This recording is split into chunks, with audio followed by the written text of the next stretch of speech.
In just 48 hours, a story that left Hollywood speechless spread like wildfire. The Brentwood home, once the site of laughter, timeless scripts, and a lifelong friendship, became the focal point of grief and unanswered questions. Rob Reiner's closest friends were reportedly in utter shock, as cherished memories of him and Michelle confronted a tragedy no one was prepared to accept. Then, Billy Crystal, Rob's lifelong friend, appeared in an emotional memorial video. But what stunned everyone wasn't just the tears, but the heavy confessions, the unspoken warnings, and the underlying tensions within the Reiner family that no one had dared to mention before. In today's video, we'll look back at what Billy Crystal knew, what he tried to say, and why. In the end, the anguish remains.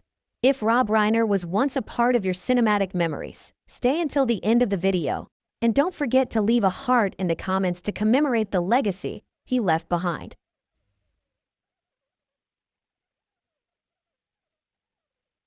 According to Billy Crystal's later recollections, shared discreetly with a small group of reporters from the Los Angeles Times and Variety, there was one encounter that he never stopped remembering.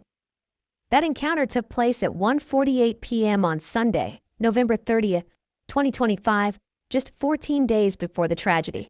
Immediately after a brief phone call initiated by Rob Reiner himself, Billy drove to the familiar Brentwood house. Rob's voice was calm, decisive, and straightforward. Only one sentence was spoken, clear and cold. "I need to talk to you for a moment. Not about movies." According to Billy Crystal, the moment the door opened, he knew something was wrong. Rob Reiner stood before him, but he was no longer the neat, confident, and energetic man he usually was. He looked unusually tired. Rob's shirt was slightly wrinkled, his sleeves rolled up more than usual, and his hair was unkempt. When they shook hands, Billy clearly felt Rob's grip was noticeably weaker, as if prolonged tension had taken its toll on his physical condition. Rob led Billy into the living room, but didn't turn on the television or play any music, habits almost never absent on Billy's visits. Rob poured a glass of water, placed it on the table, and left it there. Throughout the conversation, he didn't take a single sip. Billy noticed Rob's eyes constantly glancing towards the hallway leading further into the house. A small detail, but Billy later said it sent chills down his spine. Rob had never seemed so tense, especially in what was supposed to be his safest haven. After a few heavy moments of silence, Rob spoke. Billy remembered every word clearly, because Rob's voice was deeper and hoarser than usual. "Things are in turmoil in my family. I haven't told anyone, but I'm exhausted." When Billy pressed further, Rob didn't shy away. He mentioned his son, Nick Reiner, and explained that Nick had experienced a serious incident in early November, an event that had significantly impacted his behavior.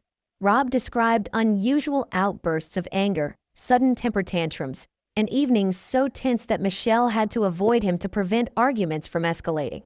Rob also mentioned an incident that occurred about a week earlier, right around Thanksgiving. A heated argument in the kitchen, revolving around finances and the constant burden of childcare. Rob didn't repeat what he had said then, but admitted that the moment left him deeply uneasy, and the haunting feeling lingered long after the argument ended. Rob said that one thing frightened him more than anything. During the argument, he suddenly realized he could no longer predict his son's reactions. At this point, Rob fell silent for a long time. He raised his hand to his forehead, his eyes fixed on the floor. Billy Crystal later said that image never left his memory. It wasn't the face of anger, but the face of utter exhaustion, the kind of exhaustion of someone nearly devoid of hope, yet still clinging on. Rob explained that he was trying to keep Nick close to the family, believing that the presence of his parents could help his son regain his balance. And then, Rob uttered a sentence that Billy Crystal would repeat in his head for months afterward. "I'm afraid that if I push him away, I'll be the last one to break him." He spoke slowly, as if thinking it through. Billy noticed Rob clasping his fingers together, a small gesture, but one that showed he was trying to suppress the intense emotions within. It was then that Billy reacted more forcefully than ever before. He sat up straight, looked at Rob for a long time, and then said that he understood Rob's efforts to be a father. But Billy didn't shy away from the truth either. He warned that Rob was putting himself and Michelle in a dangerous situation. Billy stressed that the behaviors Rob described couldn't continue to be ignored, especially when it was all happening right in their own home. Belief in family love, Billy said, is natural. But this situation requires clear boundaries, not more silence. Rob listened without interrupting. Billy remembered the moment Rob finally looked up. His eyes showed clear signs of weariness. Rob's voice trailed off as he replied that he understood the anxiety, but couldn't see his son as a danger. Rob said Nick had suffered too much in his life, and he feared that just one wrong decision at the wrong time could cause everything to fall apart completely. After saying that, Rob leaned back in his chair and sighed, as if he himself wasn't sure if his choice was right. The conversation ended in a heavy silence. Rob stood up, walked to the window, and looked out at the backyard, the place that had held the most peaceful years of his family's life. Finally, Rob turned back, gently placed his hand on Billy's shoulder, and said that he would take time to think things over. Not long after Thanksgiving, Billy Crystal left the Brentwood house as the sun set. After he admitted that an unsettling, hard-to-describe feeling had haunted him for days afterward, as if something were slipping out of control and no one knew how to stop it.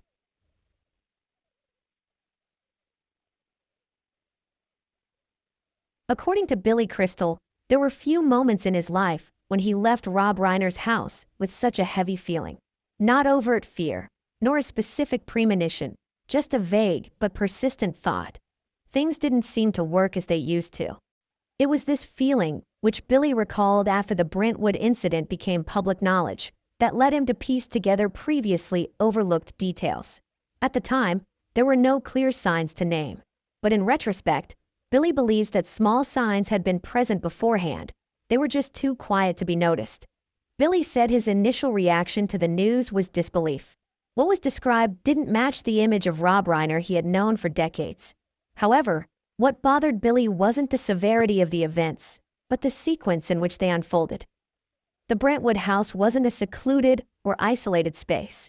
Rob and Michelle's lives followed familiar rhythms, with visitors, a clear schedule, and regular contact with the outside world. Therefore, the detail that troubled Billy the most was someone arriving on time, trying to contact them, but receiving no response for an extended period. To him, it was an inexplicable anomaly. Billy listened intently to family members' accounts of the moment they first entered the house. Romy seeing her father first and reacting instinctively, while Michelle was found in a different area later, left Billy with many questions. He didn't speculate, but acknowledged that this detail suggested things might not have happened simultaneously, following a simple pattern.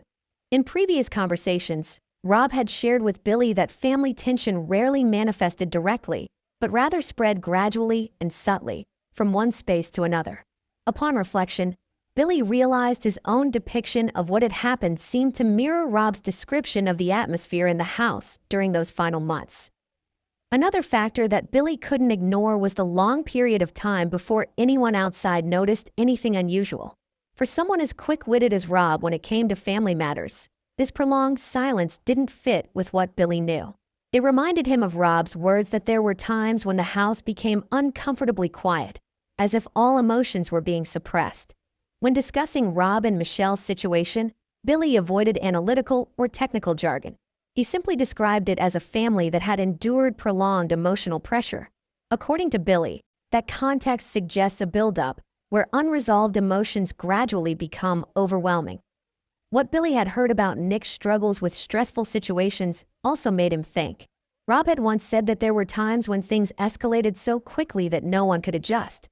Comparing that to what was recounted later, Billy felt a disturbing similarity. Another detail that particularly caught Billy's attention was the state of the house. According to those familiar with the space, everything inside remained unchanged from its daily routine. For Billy, who had lived there for many years, that familiarity didn't bring relief. On the contrary, it made him realize that everything seemed to be happening in a very ordinary context, and that's what made it even harder to accept. Romy's reaction also left a deep impression on Billy. He felt it was a reaction far beyond anything anyone could have prepared for. He recognized the feeling because it was very similar to his own experience when he first encountered the initial information through the press. However, The detail that struck Billy the most was Nick's absence when everything came to light. He offered no judgment or conclusion, but acknowledged that his absence immediately reminded him of that afternoon in Brentwood, when Rob said he was no longer sure he could anticipate his son's reaction during times of intense stress. For Billy Crystal, when all the pieces are put together, this story doesn't seem like a single, unexpected moment. Instead, he sees it as the culmination of a long process, where small signs had existed but gone unnoticed. And from there, the story gradually takes a different turn, where many things are no longer spoken openly, but exist only in the private, heavy thoughts of those closest to Rob Reiner.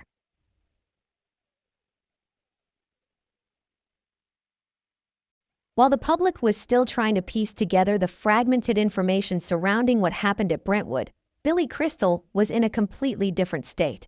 Instead of directly questioning the nature of the events, his first attention was drawn to a seemingly small but crucial detail. Who had left the house before anyone outside truly understood what was happening? Billy recounted that the moment he realized Nick Reiner wasn't home, a familiar, heavy feeling immediately welled up in his chest. It wasn't surprise, but more like an old premonition returning. He said it was very similar to what he had experienced a few weeks earlier, when he left Rob Reiner's house after a long, private, and agonizing conversation. Billy had never considered Nick a stranger. Nicholas Reiner, born in 1993, had long been Rob's deepest source of worry. For years, Rob had been candid with Billy about the difficulties his son faced, repeated setbacks, incomplete attempts to find stability, and how these things gradually affected the entire family. Billy vividly remembers Rob saying that there was a period when Nick almost completely disappeared from family life. He moved from place to place, cutting off contact for long periods, leaving Rob constantly anxious. Because of that past, knowing Nick wasn't present when the Brentwood incident came to light immediately rekindled a worry he'd heard Rob admit, that there were times when Rob couldn't predict his son's reaction when the pressure reached its limit. Another detail that Billy couldn't ignore was the information he heard afterward about the final hours before the story became public knowledge. Through discreet conversations within the entertainment industry, Billy learned that Rob and Nick had a tense conversation the previous evening at a holiday gathering hosted by Conan O'Brien. Several people present recalled Nick appearing restless, unlike usual, and his emotional state seemed unstable.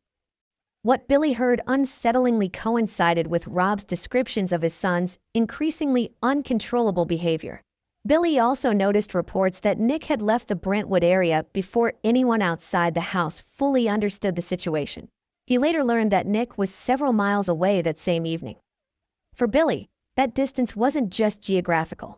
It was a familiar pattern, consistent with Rob's descriptions of Nick's behavior during times of emotional turmoil or overload. A tendency to leave, to withdraw from familiar surroundings, as a defensive reflex. As events unfolded, Billy followed everything closely. Then, when images emerged showing Nick in the courtroom under the supervision of authorities, Billy said he was truly shocked. In that moment, all the anxieties and warnings he had shared with Rob suddenly became clear, painful, and very real. From what Billy knew, Nick was still being held while legal proceedings continued, with further hearings scheduled for early 2026. For Billy, this wasn't just a legal development. It was a stark reminder that what happened in Brentwood might not have been spontaneous or entirely unpredictable. In his mind, it was the result of a long, drawn-out, and accumulating struggle. Billy also recalled remarks he'd heard indirectly from an investigator through his connections in the Los Angeles legal community. According to that information, the incident appears to involve multiple internal family dynamics, and the sequence of events in the 24 hours before everything was discovered still needs careful and thorough consideration. Although not officially involved in any investigation, those observations and feelings left a deep impression on Billy Crystal. To him, this story did not seem to reflect outside interference, but rather the consequence of pressures that had existed and silently grown within the Reiner family for a long time.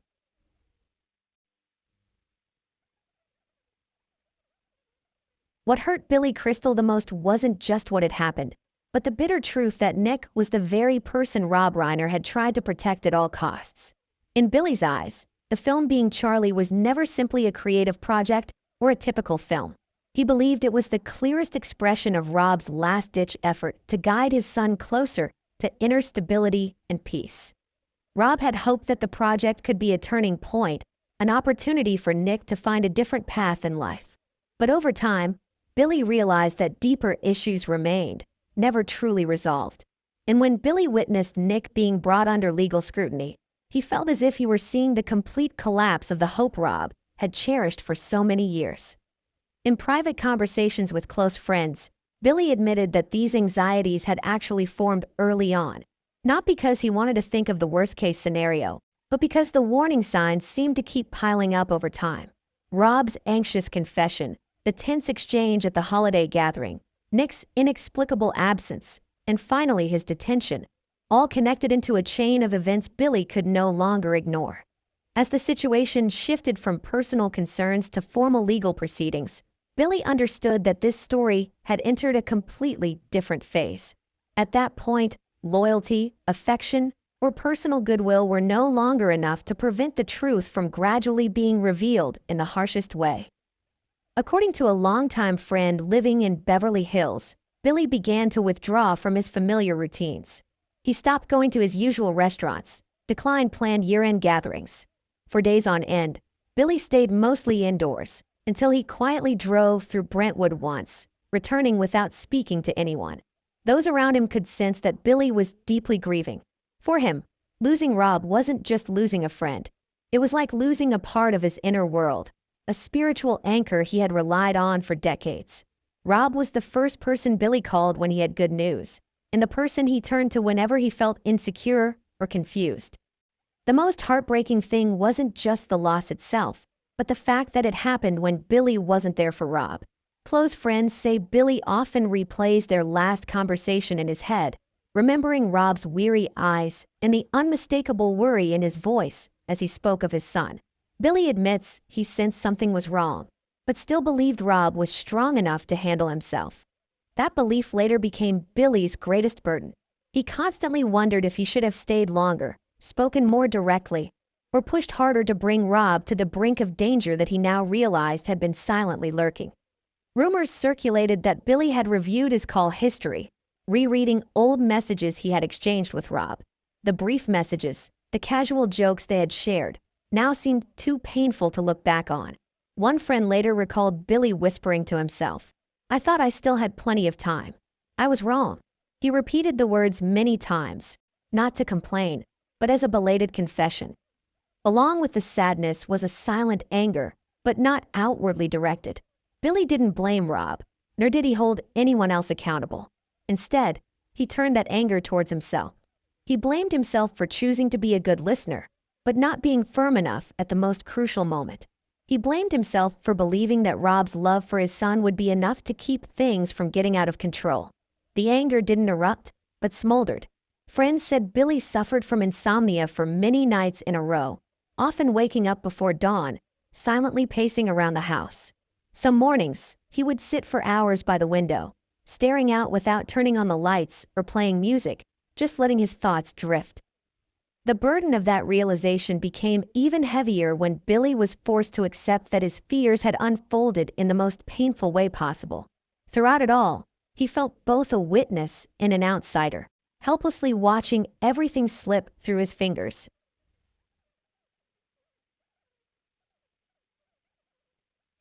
In a few brief conversations with his closest friends, Billy Crystal admitted that this feeling of helplessness was, in many ways, more unbearable than the loss itself. He had seen the signs, spoken out, and warned with all the sincerity he could muster.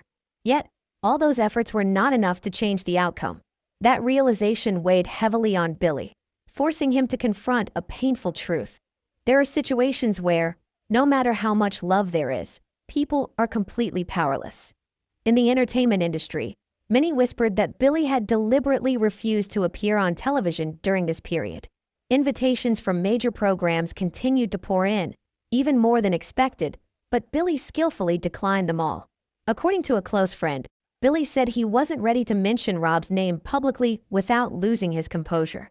Each time that name was uttered, it triggered a wave of memories, along with a fresh sense of guilt for not being there when things were spiraling out of control.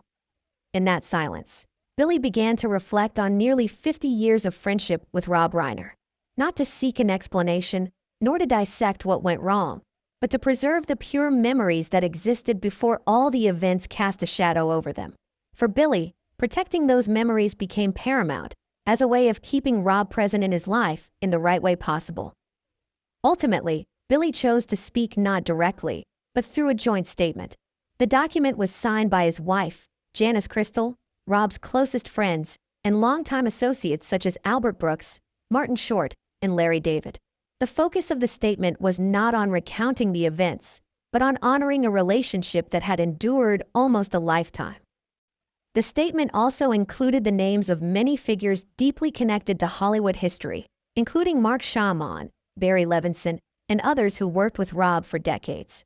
The document was then sent to the Associated Press as a solemn, heartfelt, and moving farewell to Rob Reiner and Michelle Singer Reiner. For Billy Crystal, being included in the statement held special significance. It was not just a public tribute, but also a way for him to express his gratitude and the friendship that had lasted nearly half a century.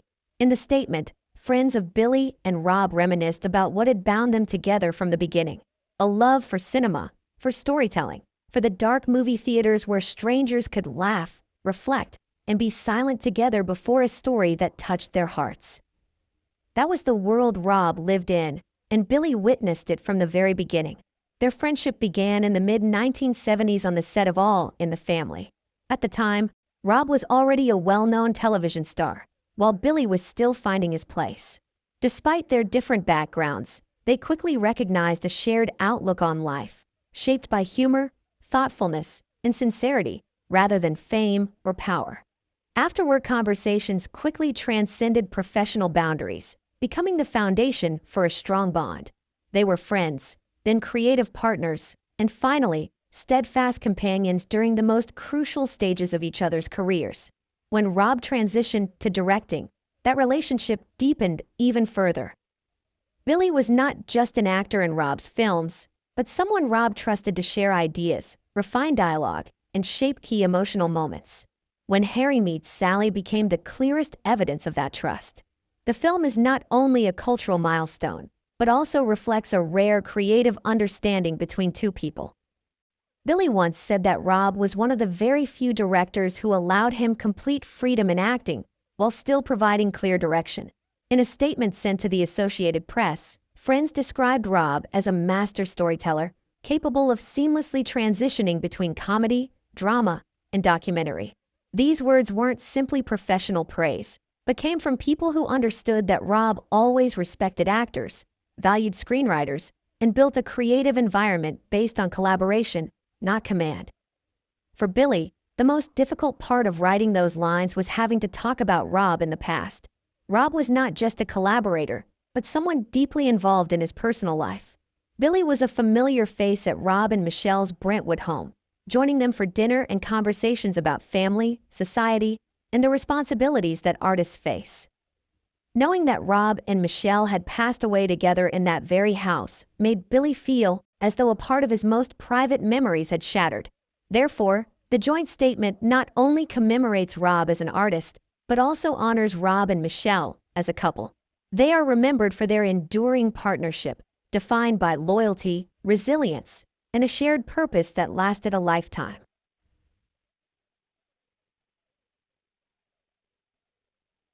Billy Crystal had long admired Michelle Singer Reiner's unwavering support for Rob Reiner, not only in their family life, but Michelle also accompanied Rob in the social and civic activities they both wholeheartedly cared about. For Billy, Michelle didn't stand behind Rob, but beside him, an inseparable part of both his private life and the values he pursued. Therefore, the feeling of loss is all the more profound.